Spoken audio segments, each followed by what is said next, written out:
into the darkness of this shame and the guilt. You know, what I have done to me. I did this to me. Joy wasn't looking for Mr. Right. She was looking for a new start when she joined Match.com after her divorce. Just a few weeks in, she met Michael, who claimed to work overseas for Shell International Investments. They emailed every day and talked on the phone, but never met in person. As time went on, we were talking about spending our lives together. And it became very serious. So serious that when Michael asked Joy for a loan to complete an overseas transaction, she says she wired him $350,000 from her divorce settlement. Joy realized too late it was all a scam.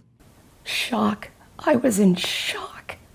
I couldn't believe that this was happening to me.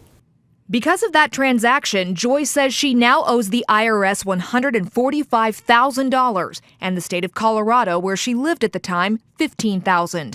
That's a total of $510,000. I made a big mistake, and it's cost me dearly. Joy is not alone. In just the last 6 months of 2014, victims lost $82 million to romance scams, according to the FBI.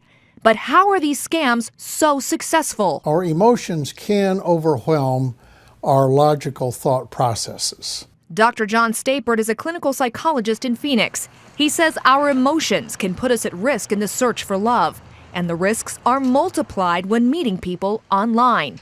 We have to recognize that we're all vulnerable in some ways.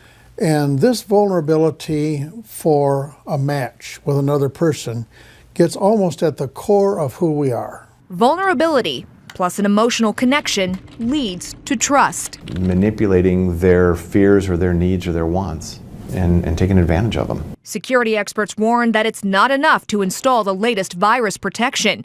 Computer users must be their own best advocate, shielding themselves from online con artists who are looking for their next victim. If this weren't successful over and over and over again, we wouldn't hear stories like this over and over and over again. I don't want anyone else to go through what I've been through. This isn't what Joy envisioned for her new start, but speaking out is helping her to heal. I want to move forward. I want this behind me. Life is going to be good again. I don't know how, but it will. The folks at Match.com know these scammers will sometimes slip through their security protocols. That's just a fact. But that's why every email within Match.com comes with a reminder at the bottom to watch out for these schemes. Like you just heard, we each have to be our own best advocate. It really is the most important security measure we could have in place online.